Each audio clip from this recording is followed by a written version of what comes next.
Disassemble the XM38 key.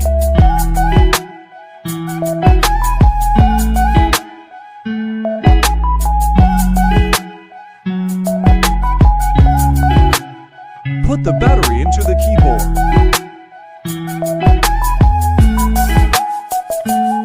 Press the button to check if the indicator is on. After checking, we will install.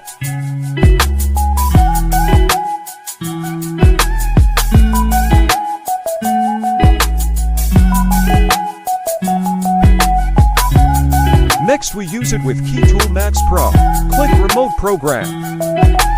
Select an X38 key model. Put the key into the key slot on the top of the KeyTool Max Pro. Click Generate to generate the X38 key.